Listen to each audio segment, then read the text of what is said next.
The mail from Suzette that kindly invited me to this workshop stressed the fact that we increasingly encounter historical documents in digital form. She found, I think, a most remarkable phrase for this, stating that, quote, with digital media at quite literally our fingertips, the Middle Ages are only one click away. Where manuscript or early print is involved, what we have at our fingertips comes mostly in form of a PDF, JPEG or TIFF file manipulated by the keyboard of a computer or the touch screen of a laptop. Its scalable size ratios, brightness and color values are based on the size and capabilities of the respective screen and the preferences of the user. But if you are lucky, the library that produced the digital copy made sure to include a sample for color and size matching. By this you might know that this little booklet here is in fact only about 17 to 12 centimeters large, even if the screen shows something different.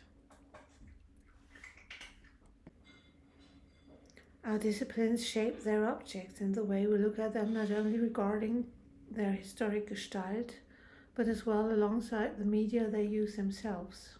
Regarding my discipline, this can quite easily be observed if one considers the material turn of the 1980s, when researchers such as Mary and Richard Rouse, Malcolm Park, Wolfgang Reibler or Ivan Illich systematized an ever-increasing interest in the mediality of text transmission under headings such as Attitudes to the Page, Schriftbildlichkeit, or Semiotics of Textgestalt. If one wanted to speculate on what might have triggered this turn, one might refer to the emphasis on writing in the work of Jacques Derrida or to the emergence of media studies. But from what Robert Gaderer or Friedrich Balke would call a media philological point of view, one could also point to the general spread of microfilm technologies in the 1960s and the almost simultaneous increase in private long-distance travel, and to the first digital copies of medieval manuscripts. Hence, to the different institutional, technical and material practices that filter back into literary history.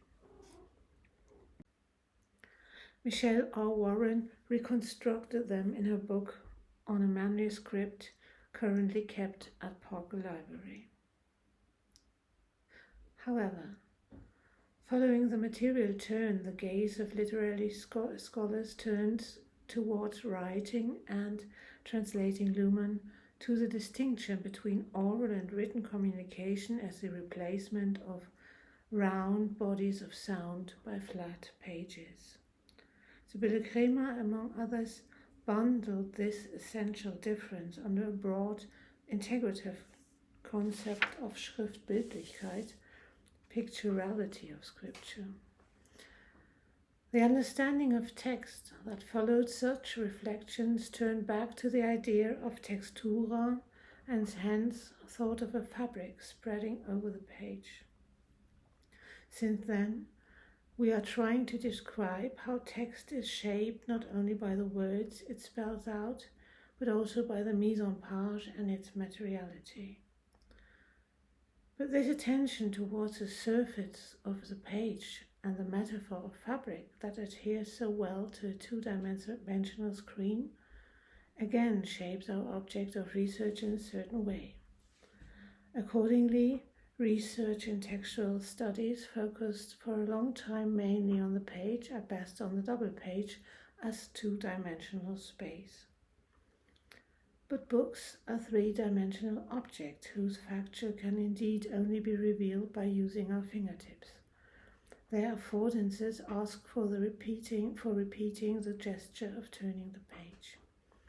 This is of course well known by book studies, but literary studies tend to ignore the fact that text unfolds in three dimensions. Well, actually, they unfold at least in four dimensions because books are objects of times as well, but for today I'm sticking with the third.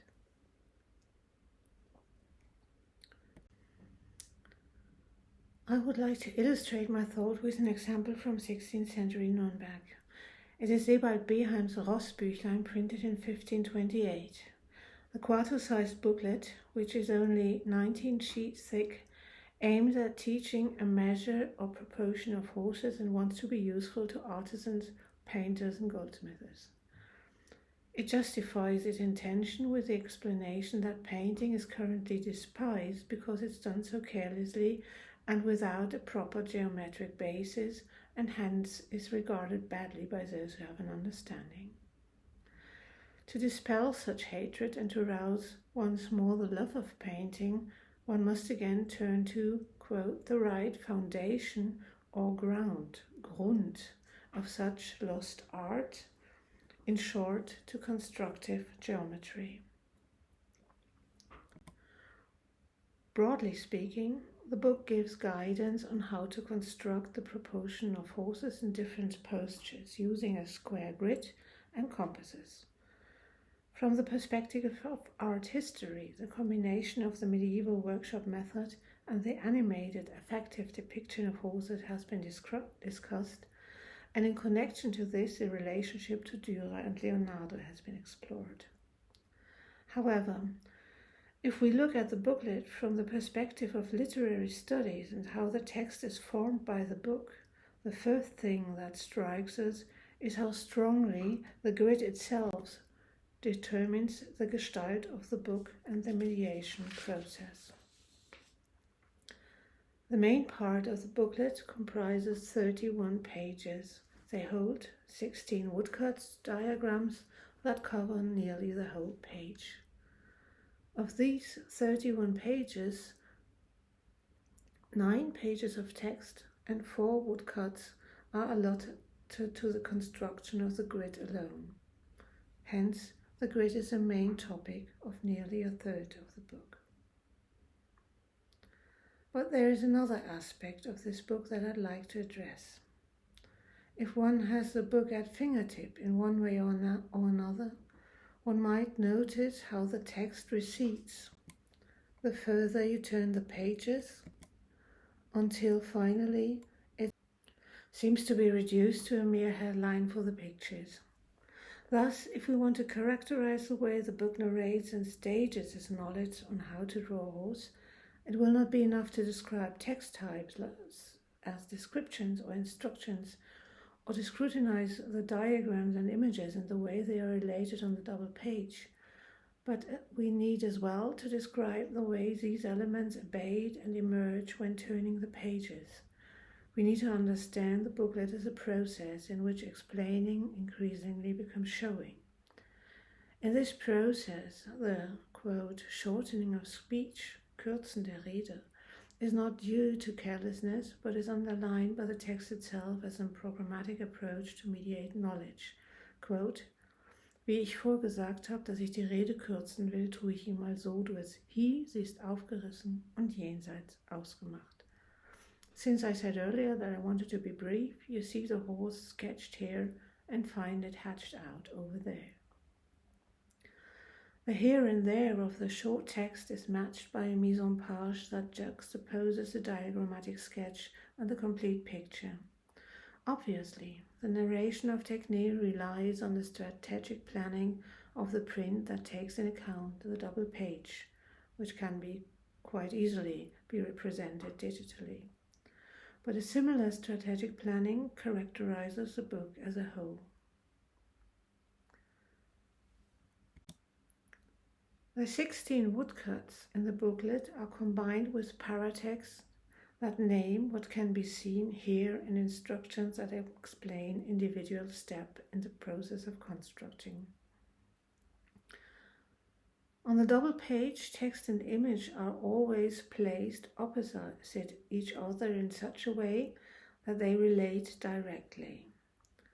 If longer explanations are necessary, they are broken up to disturb this principle as little as possible. But there is something more to the layout.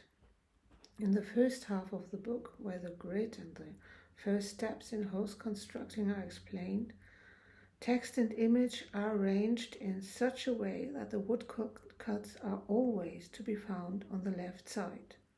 And there's just one exception to it, which I will discuss in a minute. Hereby, by posing the diagram on the left side, the book and its layout ensure that the square grid that is supposed to be the fundament or the ground or Grund of proportion indeed remains very physically the ground for the construction of the horse. Turning the pages, the grid drops to the left and every following diagram is stacked upon it. Thus, in turning the pages, every stage of the design is placed quite exactly on the initial grid. In the logic of the page design, the finished horse thus very literally rests on and is supported by its geometric basis and by the various stages of construction that takes part in the process of making it. Hence, the relationship between the image and the how-to of its making is not only captured in the accompanying text, but also in the gesture of turning the page. To highlight this gesture and to ensure the effect, we find a formula on several pages repeatedly ordering the user of the book to turn the page right now. Wend und lies, wie ich ihm tu. As mentioned, the book takes great care to explain thoroughly how the grid is made and dedicates quite a large passage to this task. However, this passage deviates from the page layout I just described in one point. The image initial to this section is not found on the left but on the right page. It shows the very first outer square that will be the frame for everything to come. Because according to the text, it can be assumed that some people find it difficult to construct this, right after its presentation, its construction with compasses and straight edges is explained and a diagram shows the corresponding compasses and lines. The crossed line in the middle, which forms a starting point for the construction of the grid frame, are to be found at the verso side of the same sheet, and they imitate the size of the grid, thus suggesting that they are, as it were, the reverse side of the first square itself. They stage the geometrical work that bring forth the very first right angle. Showing the constructional diagram like this dissimulate the fact that the square that could actually be constructed from this diagram would be considerably smaller. The rectangular cross, torn to a similar height and width as the later working grid, and placed on the back and exactly in the middle of the initial square, shines through the paper most clearly when the page is turned. Using the transparency of the paper, the book performatively stages what its preface assures, a reference back and a foundation through the art of measurement. Using the transparency of paper for their geometric construction is in no way unusual for a 16th century artisan. A practice is proved by various precedences, such as this proportional study made by Dürer. But while the effect might have revealed itself easily to a 16th century eye, it can only be suspected if one looks at the digital copy of the booklet, which, albeit it allows us to scrutinize a sequence of pages, does not allow us to turn the page and experience the moment in which the light, which very likely did not come from above but from a window or candle or lamp beside the booklet, fell through the page to bring the process of constructing geometry as a ground or foundation of painting fully into view. Perhaps the virtual book I would wish for not only would interact with the reader, but as well with light.